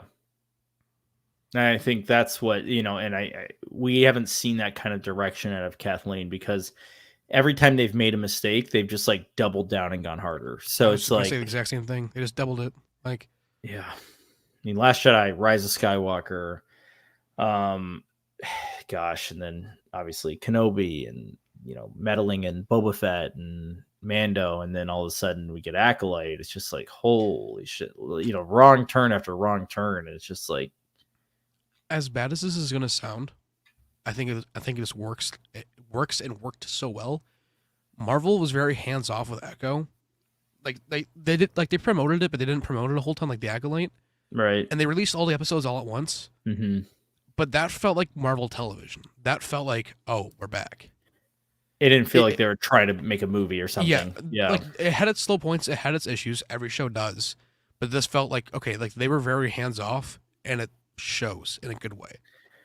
It does feel more like the Netflix Marvel stuff than yes, and I think it's that TVMA rating. They need to have that for every single TV show Marvel puts out, because that was the first TVMA rating show from Disney Plus. Yeah, Daredevil really looks like I watched the leaked trailer and it looks very similar to the one they're going full TVMA, and like Vincent D'Onofrio had said, like he's surprised they let things stay in with how far he went as the character. Like, in terms of like gruesome wise, they were surprised that Disney let them do that and let them keep it in. Yeah. So and for people who don't know, Muse is in Daredevil Born Again, and this is a serial killer that paints shrines in the blood of his victims, like portraits. Yeah. Which that's R rating just by itself. But to have that in a show with Wilson Fisk and Daredevil is going to be insane. Yeah. It should be pretty cool. Yeah. I'm excited. People say Gilroy dialogue is not Star Wars. Well, I don't know what to tell you. It's better than prequel dialogue. Dude, if they don't think that's Star Wars, then it's like they just don't like good dialogue, because his dialogue, dude, the speeches, oh my God. I love Star Wars and I love George Lucas, but George was never good at dialogue, in my opinion. Like he was never like incredible with dialogue. Like we never got the Lisa Al Gaib speech from George. That's right. We would never have gotten that from George. Yeah, not even close. From my point of view, the Jedi are evil. Okay. Well, that's your opinion. Yeah. Like, oh my God. Dude, can you imagine that shit in Dune? From my point of view, or like when Anakin was like, they're holding me back, and he like just whips the flux capacitor. Yeah. Like, oh my God. It's I mean, obviously the prequel dialogue is horrible, but I still love them. It's cheesy but good. It's like campy at this point, it's just camp. It's like Spaceballs. Just right, yeah. Straight camp. My kids like Star Wars because I showed them. Seems kids only like Star Wars mostly because their parents did. Yeah, these days. I mean, that's also how you get introduced, though. Like, I know, like, I'm gonna show my kids Star Wars, and if they don't like it, like, for example, if my wife and I in the future have a son, like, we already discussed, like, his name is going to be Kanan from Rebels, but if he doesn't like Star Wars, that's fine. I don't want him to, and we're not going to force, like, Star Wars or Marvel on him. But if they want to get into it, we're going to show them all the way. I'm not going to just go in half-baked. Makes sense. And I think, I will say, I think Mando, because of, like, Grogu, really captured a good children's audience. Yeah. But because I see a lot of kids wearing like Grogu stuff, or they like have stuffed animal, stuffed Grogus and all that stuff. So I definitely think that kind of thing helped. But it doesn't all need to be for kids. But I think like overall, if you're going to have a movie theater going experience, you got to have droids that are funny. You got to have, you know what I mean? You got to have that kind of stuff. It's just, it's the only way to capture the broader audience. And I think with Skeleton Crew, that's a perfect way of doing it. It's a perfect show for it. Yeah, I think so too. I agree. But Marvel, it's interesting because Marvel definitely got more mature, like Civil War, and I'd say even the Winter Soldier was a Winter, first yeah, mature Winter one. Soldier, Infinity War, Endgame. Like there are mature themes going on in those shows, but like the kids were so invested already at that point that they accepted it. Yeah, You need to get the kids invested in Star Wars before they'll accept something like that. I mean, Thor 1 is notoriously like not good. But even then, I was more like, when I saw it as a kid, I was more like who are these Norse gods? My dad started telling me about them, like the actual like stories of Thor and Loki, and I was just like, what the hell? Like I didn't like, was it weird? Like I went to the library and started renting books on it, even though the movie wasn't the greatest. I was so like invested in like the characters themselves. Yeah, you wanted to know about it. Yeah, you want to know more. That's the thing. When you get, you know, when a kid such as ourselves, when we're younger, when we get interested in it to a point where like we want to learn more and more and more, that's when you start getting comics, you start getting books, you start getting that's video exactly games. it. You know what I mean? That's exactly how we started down the rabbit hole of like not only like Marvel comics but comics in general. Mm-hmm. And then like going and following like the Dark Horse Star Wars comics as well. Like right. Yeah. I mean, that's why the EU was so successful, right? Because after Return of the Jedi, people are like, damn, like what happens next? Like, where are they from? What, you know, and then boom, you kick off the EU and you're giving people the information they've been asking for. I mean, High Republic books exist. They've existed for years. It seems like no one's reading them to the point where Lucasfilm just started publishing Legends again. Like, I mean, we literally went over those numbers before with the book sales for High Republic. Yeah, like it was less than like 2,000 sales on for some of the books. Yeah, I think the lowest was 1,100. I think maybe 1,500. Like for book sales, that's horrible. That's for Star Wars books. That's horrendous. Yeah, insane.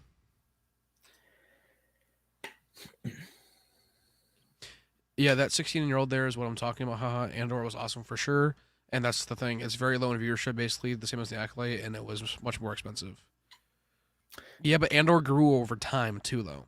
And Andor was objectively a better show. Yeah, and not only that, Andor actually was more expensive overall, but we got 12 episodes. So on a per minute basis, it was significantly, almost $100,000 cheaper per minute than Acolyte was.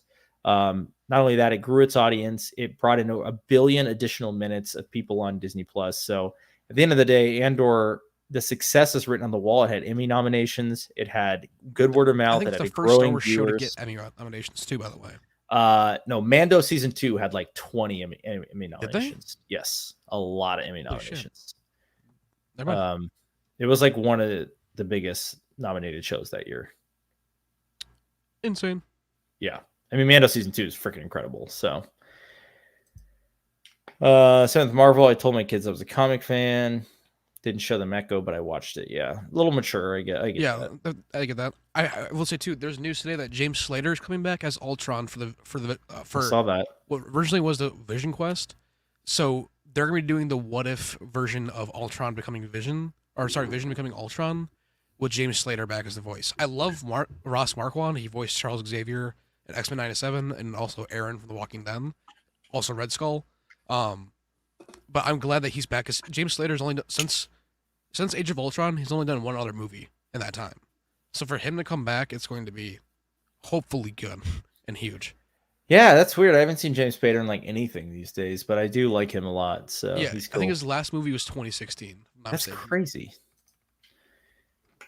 Like Star Wars shouldn't have to be hindered because it has to have weak dialogue. It doesn't have to have weak dialogue at all. I agree. If you give Gilroy a trilogy, I mean, no one's going to complain about that. It's not going to be the same situation as when you try to give Rian Johnson a trilogy, or when you try to give the Game of Thrones guys a trilogy, because there was already some negative, press going on there. If Andor season 2 is a success like we think it's going to be, give Gilroy the Old Republic. No one has touched it yet in Disney. We can start fresh and we can use the good storylines from Legends. It's the way to go. It's the way to go. Llama Prop's kid is going to be a Dune kid, or are you saying Lowdown's kid is going to be a Dune kid? My kid's going to be a Dune kid. I hope my kid likes Dune. I would like, I'd be like almost like not disappointed, but I'd be sad for him if he didn't enjoy the experience of it. But at the same time, I'd be happy because let's go find out something else that he'll enjoy that make him happy. Yeah. Or them. I get it. Depending on where they are. Who it is. Yeah. It feels like EU adapt on screen. You're talking about Andor, I think, and I agree. I think that's why it succeeded. And we got that that Rakatan line and the Kyber crystal line, I was like, oh, they're pulling EU. And I mean, obviously, Pablo has taken full credit for that, but still, like, if you would have told me 3 years ago that we would have gotten the Rakatan Empire mentioned along with Kyber crystals in the Age of the Empire, I would have been like, you're insane. I think that it's not even just like the mentions of stuff that makes it feel EU. It's like, it's the level of like dialogue, because right, we had such talented authors. We had such talented authors in the EU that could write high level dialogue, high level conversations, concepts. And we're seeing that on screen with Andor. That's what it makes it for me like, wow, this is like EU level. And not only that, but there's like 10 different storylines all going on at once, which is very common in the EU books. And they're all kind of happening, and it's not hard to track at all. It's like, okay, this person's here, this person's there, this person's there, and they're all connected in this way. Yeah, it just works, man. And Canto Bight was mentioned. Oh, great. Ooh, that still exists. Canto Bight was created in like that's fully canon. There's nothing legends from that. Like so, like at least to my knowledge, because when I heard that, I'm like, oh shit! Now they're gonna try and tie this to Last Jedi. They're always trying to, dude. They're always trying to reiterate the Last Jedi, man. It seems like they're never gonna stop. They're never gonna freaking stop. Hazy and Smelt as the next like. I swear to God, if if we didn't get the line about it being Kurtosis and the Acolyte, I would have guessed they would have said it was Hazy and Smelt. You're right. Like, dude, like, oh man, I totally could have saw that. God. All right. Well, I'm ready to call it. We've been on for an hour and a half, guys. Great stream, by the way, and I appreciate all your guys' comments. I love chatting with you guys. This is like honestly the main reason I like to be on YouTube is just to have chats with other fans and like talk about shit that's going on. I love getting to talk for an hour, like with a friend fun. about Star Wars. Like, yeah, right. Believe it or not, actually, a lot of my friends I communicate with in real life are not big Star Wars fans. People I work with are not big Star Wars fans. There's a couple, but we'll chat about it here and there. But it's not like these are people who I think we care about the franchise. We want it to succeed. And we have, if we don't love the new stuff, we love the old stuff, and that's okay. And we could talk about that. So, in another update, we are still working hard on Dark Force Rising, the trailer. Ben has been, sending me some things. I sent him some things back. Guys, it is happening. I've seen some incredible stuff cool. over the past couple of days. Yeah, I sent you something pretty cool, right? Yeah. So insane, dude. Yeah, and I don't want to share too much on stream because I want there to be some surprises once the trailer goes live. So I'm gonna keep some of that close to my chest right now, and we'll continue working on it, guys. And we're gonna give you an awesome finished product by the end of the year, I think. So yeah. Really quickly, so this was given to me from Tony from Star Wars Sith. I thought I had yours. I don't. I think Tony still has it. But this is his Star Wars. It was his Star Wars Celebration pen.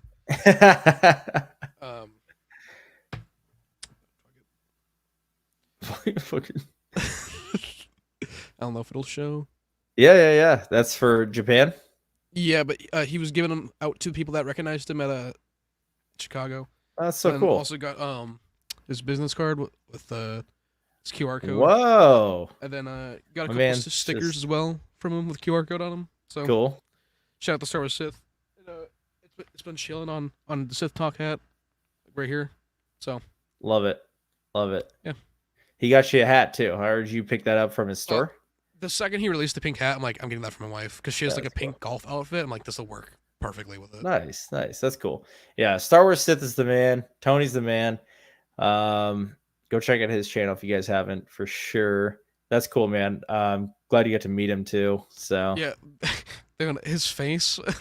Like I know that you've seen like the footage I sent you of it, but they yeah. would look like he was like, huh? And then, like 10 minutes later, because we went to go like find where like Charlie Cox's booth was at, and I went to go find Tony, and he was like on his phone, and I walked up behind him and started like slowly like taking his water bottle out of his backpack. And he turned around like, what the fuck? And he's like, oh, it's you. What are you doing? Like, That's funny. I'm sad I didn't get to meet Ricky or anyone else because it was just so busy. But it was cool seeing Tony in person. That's cool. Yeah, I know it looked like a madhouse there, man. So I'm not surprised that it was like tough to meet people and hang out. Yeah, my legs have never hurt from standing. Like walking around didn't hurt like my legs or feet at all. Standing for 4 hours in a line did. Yeah, that like wasn't moving at all. Yeah, that kills you, man. I go to work conventions every year and in November, and man, I stand there for like 8-9 hours a day, and it's just like holy shit, my feet hurt so bad. I will say, Iman, it was incredible. He took like 5 to 6 minutes with every single person. That's cool. Like, yeah. Matthew Lillard was doing that. He was taking like 10 minutes per person, and his line was like wrapping like halfway through the convention. But yeah, Iman just like literally like just talked to us about anything. I showed him the comment. I was like, "So did you watch?" And before I even finished, he's like, "Yes," immediately about watching the Kenobi finale. Like Iman instantly knew who I was too and recognized me. Funny because we had just done the photo op before, and he was like, "Oh, you guys are back," and I was like, "Yeah," and I showed him like my channel and stuff. I really wish I had my business cards. I really wish I gave him one that has like the like, link and everything. But when I told him I'm making a video on the Saber, putting it in the display case, he's like, "Okay, what do you want on it? Do you want Iman or do you want Ezra?" And I was like, "It's up to you." He's like, "All right, both." So, that's cool. Like, he's so cool, dude.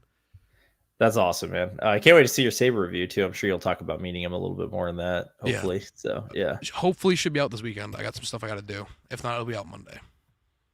It says nice pin. Oh, hello. There it is. I'm here. Can you hear me? Yeah. Okay.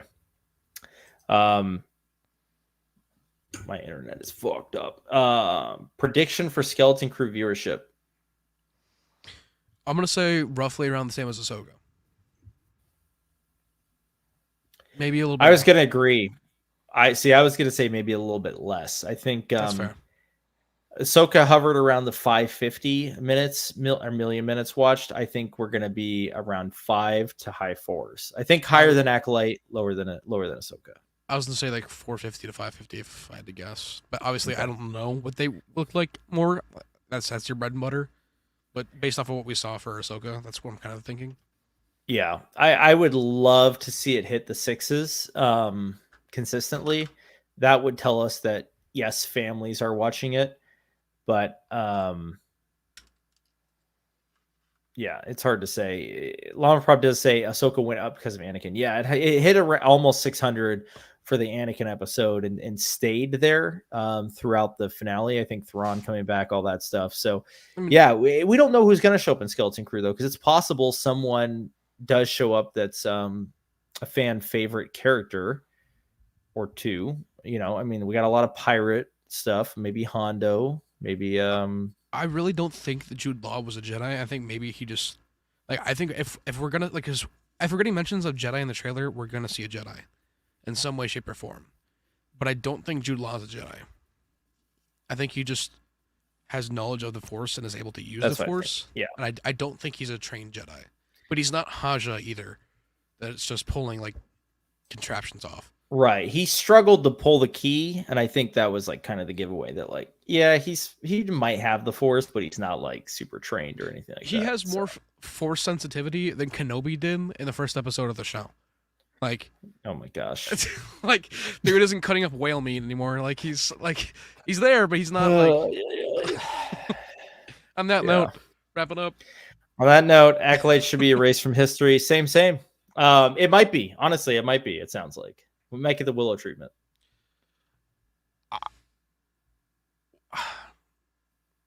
I would not be shocked if in a year it's removed from Disney Plus.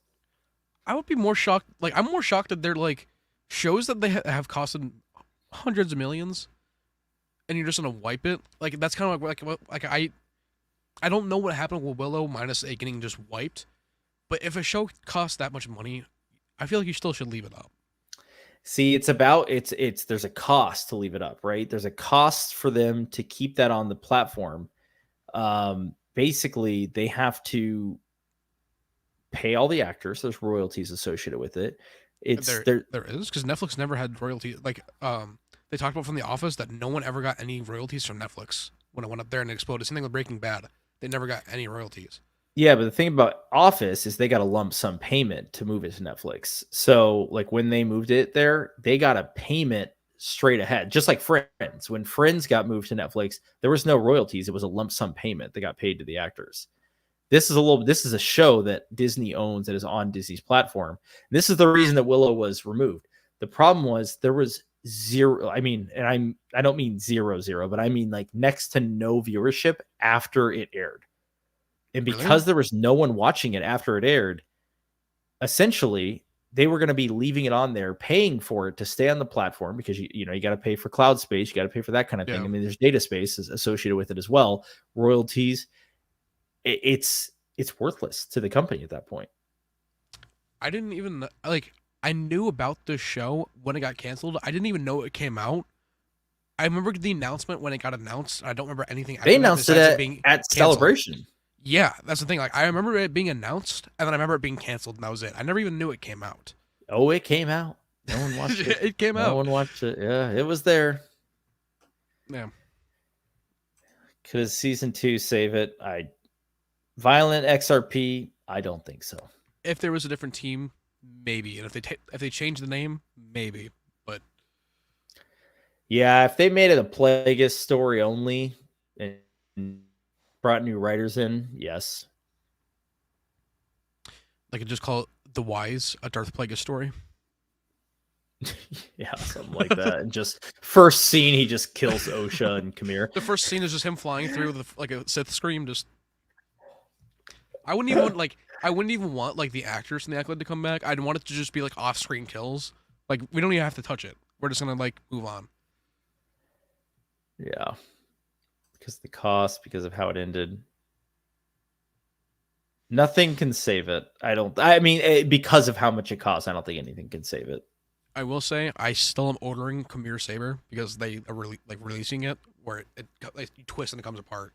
I'm still gonna get that saber. From what saber company is releasing that? I think there's a couple. Like I know Super Neox has it, and same thing with Vader Sabers. I think I'm gonna go Vader Sabers because there's one company I haven't worked with yet. I don't know if they're gonna send it. I'm probably gonna have to buy it, which is fine. I just want it for my own personal collection. I'm not gonna make a video on it.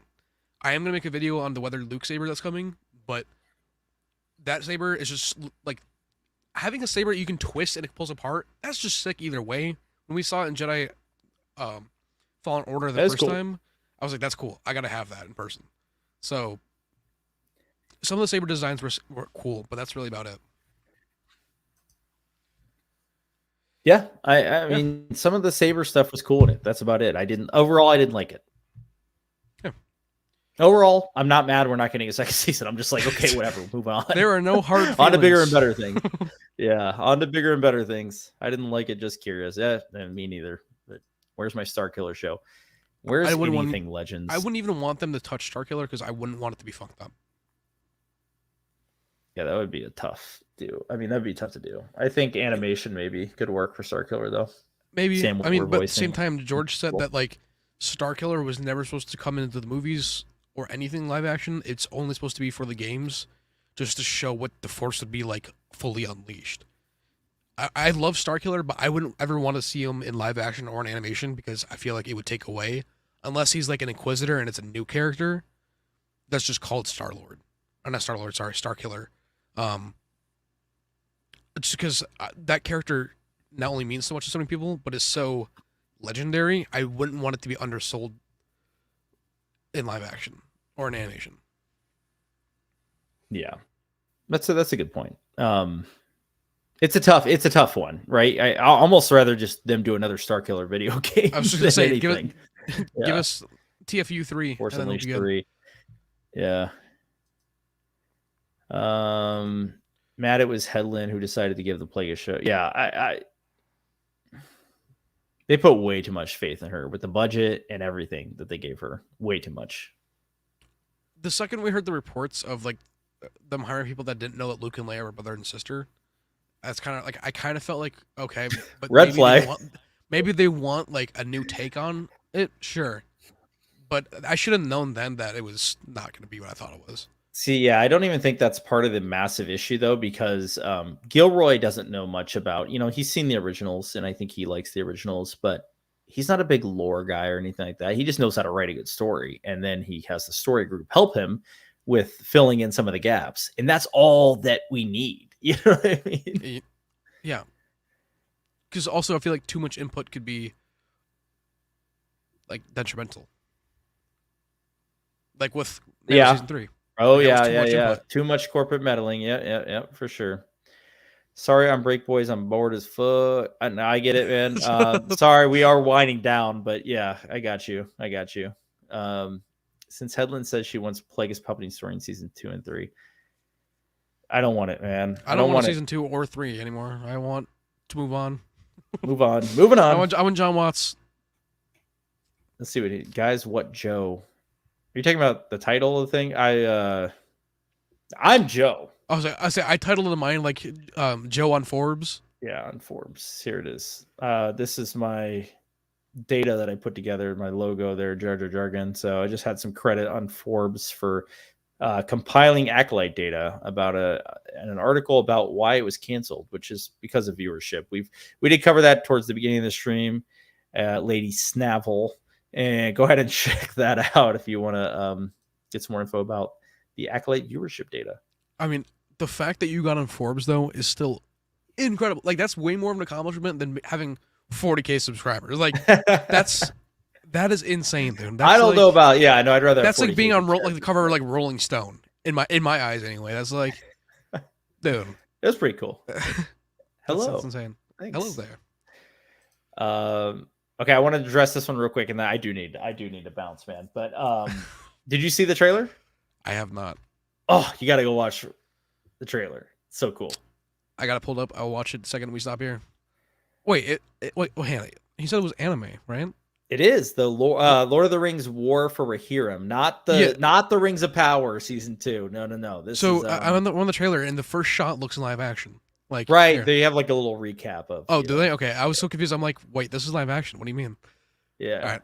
It looks cool. I honestly, I'm a fan, especially because it's going to be in the Peter Jackson like universe. Yeah. So that is cool. I love anime too. So I'm all. I was more just like, dude, I'm seeing Legolas and Gandalf right now. Like, you can't tell me that this isn't like anime. This is fucking anime. Like, that's what I was like, dude, who's animating this? Like, what is their pay per hour? Yeah, seriously, insane. Renee, thank you, sir. And Violent XRP, yo. Yeah. Thanks, boys. Talk to you later. Have a good day. Yeah, I'm gonna get out of here, man. Check out that trailer though. We can chat about it later. Well, everyone, thanks for joining, guys. Really great stream. Like I said, I just love talking with all of you. It's a great time. Yeah, that's why it's semi-weekly, because sometimes we can't make it every single week, but whenever we can make it, it's always a blast. Yeah, I kind of like doing it on Saturdays. Like, we should do Saturday mornings more often, like Saturday morning streams. So, I mean, dude, I don't got a job anymore, so like we're good for whenever. You just let me know. I'll be here. So like, we're good, dude. Oh man, heard about COVID. How are you? Talk with me. I don't know. I had COVID too. We both had it. So I'm good. Both so far. Good. Both doing good. I'm gonna leave this here. We're just gonna cancel the stream. No, so we'll see you guys later. I do not want Gooner Plagueis. No, thank you. He gooned enough. I'm out of here, guys. Have a good one. Till next time.